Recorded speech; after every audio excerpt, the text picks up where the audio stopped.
to the cloud. Well, I'm going to be recording, and I'll let you know when I finish the recording as well. Welcome to the third session about how to write an academic paper, an essay, a book proposal, or why not a book in some of the cases.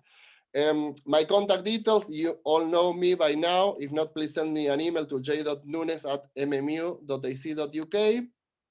And the idea today, I'm going to do a very brief recap about what we covered so far, exactly what I did just now with some of the attendees today. And the main and the core idea today is to be very practical and to explain how to divide, before we start writing, how to plan the structure for the essay, for the book proposal, or for a book itself or an academic paper. What we did so far, we covered almost a month ago how to select a title, how to write a name, and how to do the objectives. Once again, the main point I was trying to explain earlier today, you set the intention, you are the author, you inform your reader. So your title and your aim should be informative enough in order for the reader to get a glimpse, an idea of what you are going to do. Why should I care? Why should I invest my money in buying your book? Or why should I invest my time in reading your article? Advice, and we covered this again 4 weeks ago, advice when you write your title or your aim.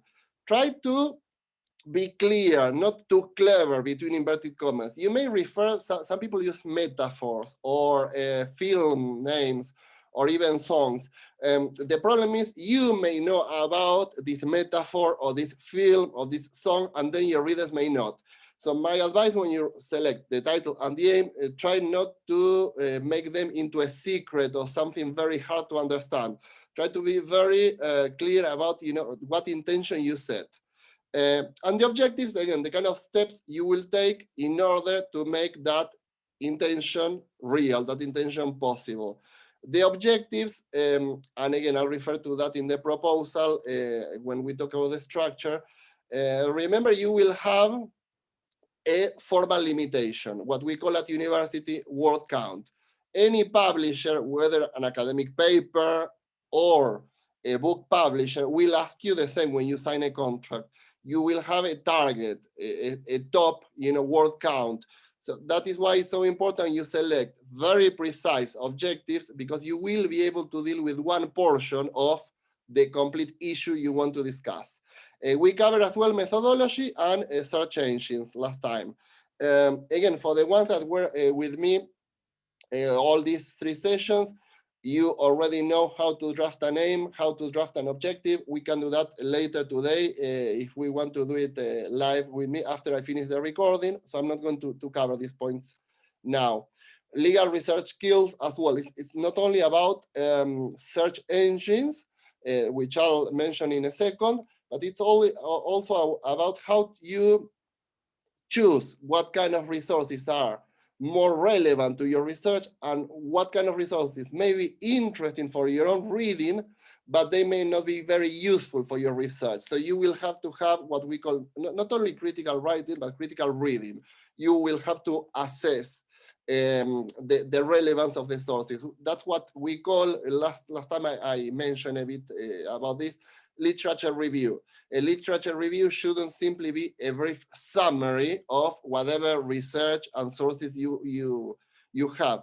It should be an informed reading of whatever sources you obtain to tell your reader why these sources are relevant, why you may disagree or agree with whatever has been published before on that same particular theme, and so on.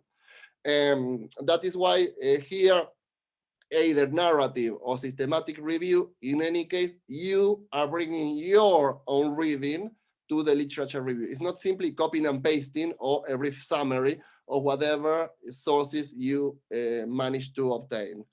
And that is why following a particular author from Oxford University Press, Bryman, I don't talk about methodology necessarily, I talk about research designs, because you may use several sources from several disciplines. In my case, my research has to do with law, political science, and international relations. I'll refer to this later, what I call multi-dimensional view. Or you may have a unidimensional view. You may stick to law. However, even when you stick to law, you may use black letter law. Let's say we're in the UK, an act of parliament, and you may use case law. Those are two different methods. That's why instead of methodology, you are combining methods. I talk about research design. You are designing how to combine two different methods. Again, this is what we covered last time.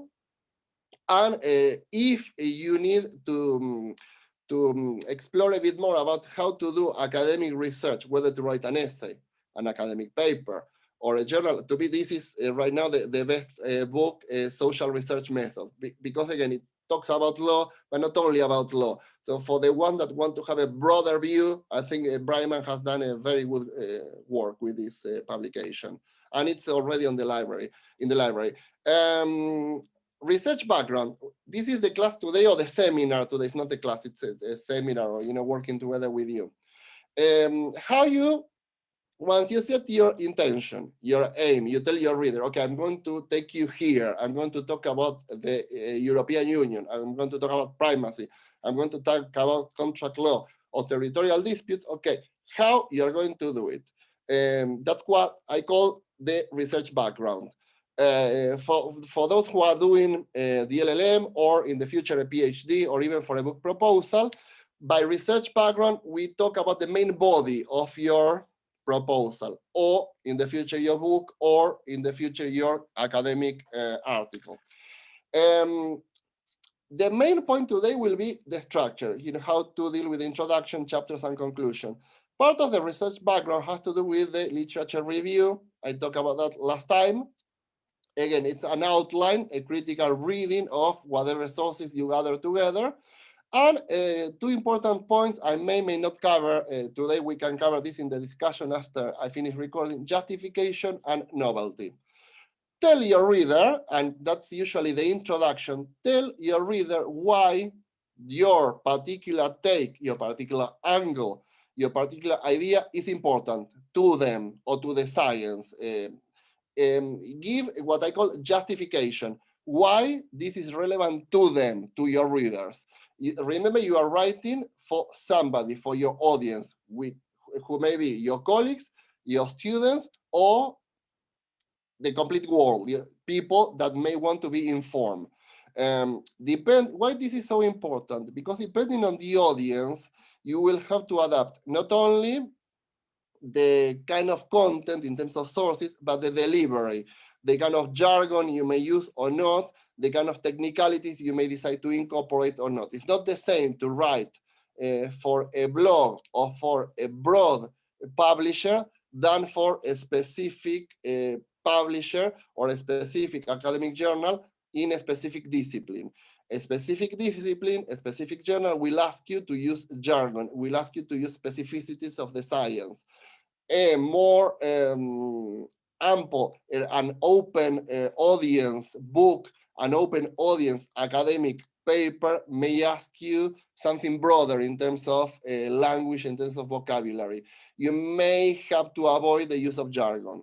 Again, remember, justification and the kind of content you will use will have to do with the audience you refer to. And novelty. That's usually the difference between your own book in the future or your own PhD and up to LLM level. The idea when you write a PhD, when you write a book, you bring a new something to the science, a new development to the disciplines of reference. Either you apply a methodology that has been applied before to a new problem, or you find a new methodology or a new way to explore, to analyze, to solve a particular issue, a particular problem, and so on. That's usually the difference everywhere in the world between the LLM level and a PhD level, or writing your own book. It's not only about becoming an expert, it's becoming an expert and having your own path, having your own expression, having your own voice in that particular science of reference. Of course, bringing novelty to any discipline may bring controversy, and you will have people who will agree with you and people who will disagree with you. But that's the price you have to pay in anything you do when you bring something new to the table. Research questions, I'm not going to talk about them today. We discussed them in the first of the second meeting. Now, coming to the structure, how I do this. In terms of each chapter, including the introduction and the conclusion, think of the sentences, paragraphs, sections, and subsections. That's what we talk about in academic work as signposting. Before even you start writing, and that's how, and I'm going to put an example in a few minutes, how I do my work, a draft from whether you're going to have chapters or sections within the academic paper or book or LLM dissertation to the kind of headings and subheadings you intend to have. In draft, we don't need to see them, the reader won't need to see them until they are published. Or even if you are doing a dissertation, LLM, or PhD level, your supervisor won't see anything until you share with them. And people who are marking or in your Viva, people who are going to read your external or your internal examiner won't see that until you submit.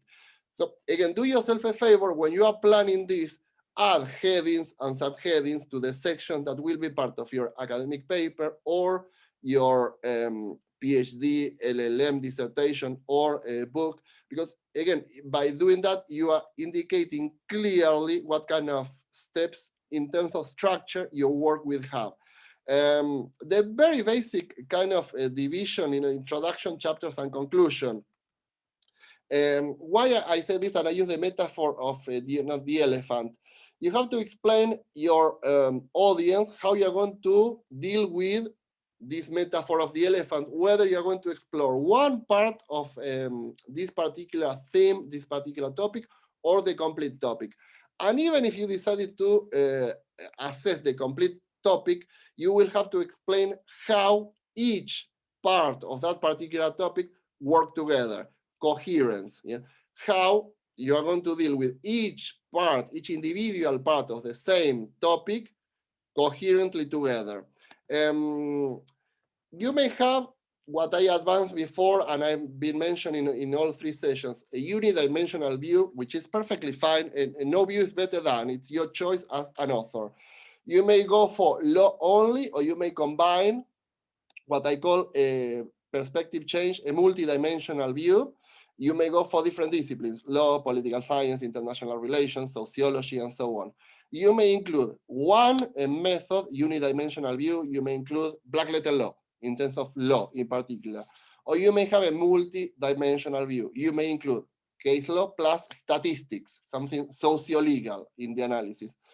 My advice, do not think because you add more angles, so you, from a unidimensional view, you change into a multi-dimensional view, and instead of doing only black letter law or only case law, you include the socio-legal aspect, your paper, your LLM dissertation, your PhD dissertation, or your book will be better. This is your decision as an author. You have to make the decision as to what kind of things you want to discuss with your audience. No choice here is right or wrong. The only point I would make is whatever the decision you take, whether a multi or unidimensional view, try to think of making that very clear, articulate that very clear to your readership, either in your introduction, if we are talking about books or academic journals or dissertation, or as part of your structure in your proposals, whether LLM, PhD proposal, or book proposal, when you set the aim and the particular objectives. Be very clear, very precise about whether you are going to take a unidimensional or a multidimensional view. But my way of doing this is not about self-promotion. It's simply because I like showing, if I'm teaching something or I'm trying to explain something, that I've done it myself as well. My way of doing this and how I work as an author. I set the intention, I didn't know I wanted to talk about territorial disputes. Before I start writing any of my chapters, what I tend to do, and I usually take a day for this, not a complete day, a few hours, I start using Post-it notes. Literally, I never work with a laptop first. And then I start playing with what kind of areas I want to target. So I play with titles and subtitles, headings and subheadings. You will have to make the same decision depending on the extension you have. If we are talking about an academic essay for the university, they are usually between 1,500 to 3,000 words. If we are talking about an LLM dissertation, we talk about anything from 10,000 to 40,000. If we talk about a PhD or a book, you are talking between 80,000 to 100,000 words. So depending on the amount you have, the extension you are granted in terms of the word count, you set the kind of draft structure in terms of headings and subheadings, or titles and subtitles. Don't simply name them chapter 1, chapter 2, chapter 3. Try to think clearly from the aim. Again, remember 2 sessions ago, we talked about the aim. Depending on your aim, your intention, try to think what part of that elephant, my metaphor, what part of that topic you want to target. So simply take a piece of paper and a pen and start playing, drafting, and it's a good exercise to play with a piece of paper and a pen. Try to start drafting which chunks of that elephant you want to assess, to explore. Why you do this? Because you will realize you cannot explore, even writing a book, you cannot explore the complete issue. You will have to make decisions. If you don't do this, the risk is you may end up with very broad objectives and a very narrative, very descriptive essay, dissertation, book, and so on. So again, before I start writing, that's exactly what I do. I start playing with the titles or the headings for each chapter, and within each chapter, the headings and subheadings for each section and subsection within each chapter. Same if this was something shorter. Again, if I had to write an academic paper, that's exactly what I do. I take a piece of paper and I start writing the main title in draft, and then the sections within that academic essay. And I'll do something else in a second, I'll explain. Within each section, so this is my chapter 2 from my 2020 book. Within each section, and I had to draft all this before I start writing. I put the heading for the title, for the chapter, state is the name of the chapter 2. And then what I divided the complete chapter into 3 sections: state and elements, theories, and states. Within each of the sections, I've subdivided the sections in subsections. That is why I'm telling you this kind of planning. If I were you, I would take it seriously. What we call usually in academic work, when we talk about university, the skeleton, you don't need this level of precision. However, I can tell you before I write, I more or less have this kind of roadmap. Then it will develop later on as you develop your own research and your own writing. But the very basics, what I would recommend, the draft title for each of the sections or each of the chapters, if we are talking about a book or a dissertation, and the potential headings and subheadings within each section or within each chapter. This is already very detailed, and that has to do already with my research. When I start researching, when I start writing my chapters, that is when I call the flesh. I put flesh to the skeleton. Yep. This is already me after spending quite a few weeks doing research and in parallel writing. So, and of course the content of the book. This is already me, each of the sections within the chapter. Again, let me go here. State and its elements. It's a section within chapter 2, state. The subsections, population, territory, and government, that's when I start dealing with my own research and my own writing. That is later on, when I start actually writing my book, my academic essay, or whatever I'm writing. Now, the second part of the structure, and to me, one of the most practical parts, probably the most practical part, I set the intention, again, with the aims, with the objectives. I draft titles and subtitles for my chapters or for my sections within the academic essay. What I tend to do, again, paper and pen for whoever is going to submit a research proposal for the LLM, for the PhD, or a book proposal, my recommendation Between brackets, next to each of the titles you put for the sections and subsections or for the chapters, put how long each of these parts will be.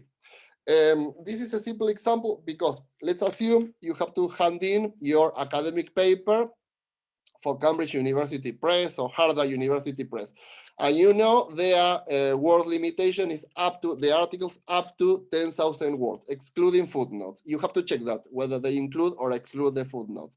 But let's assume they exclude the footnotes in the word count. You know your upper limit is 10,000 words. If I've already drafted my day one, before I start writing my essay or my book, if I've already drafted my titles for the sections or chapters and my subheadings for the subsections or the subtitles, I already know how many sections or subsections I aim to have in the academic paper or in the book. I would then simply bracket and put next to each other how long each section, how long each chapter will be. Why this is so important? Because ideally, you should have a balanced paper, a balanced book, a balanced dissertation. No chapter or no section should take over the complete book or the complete dissertation or the complete article. Usually what I tend to do as an author, I tend to mirror my introduction with my conclusion to have a balanced upper limit in terms of introduction only and conclusion only. That is not exact mathematics. I'm not asking you to, when you finalize your paper or your book, to exactly match what you have in the introduction and what you have in conclusion. This is a rough idea. You may end up with a longer introduction and a shorter conclusion, or vice versa. Same with the chapter. This is a rough idea. Before I start writing, I set a goal for each individual chapter, and then in each individual chapter, I work out each individual section within the chapter. I set a sort of goal, an upper limit for each of the chapters. Why I do this in advance? I've seen this many times, and you probably as well, because you are readers yourself. I've seen published work, mainly at university, not so much when it's already published, because usually publishers don't accept that kind of imbalance. I've seen that in academic essays at university.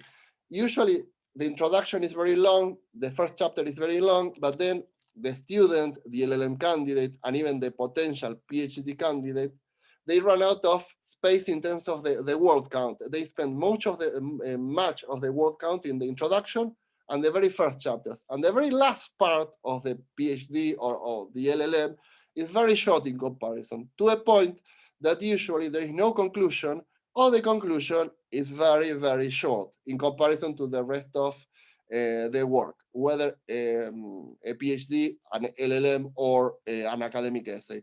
So my advice, try to plan all this in advance. And the introduction, if you've been with me all these 3 sessions, the introduction is what we've already done. And that's my recommendation when you are writing anything.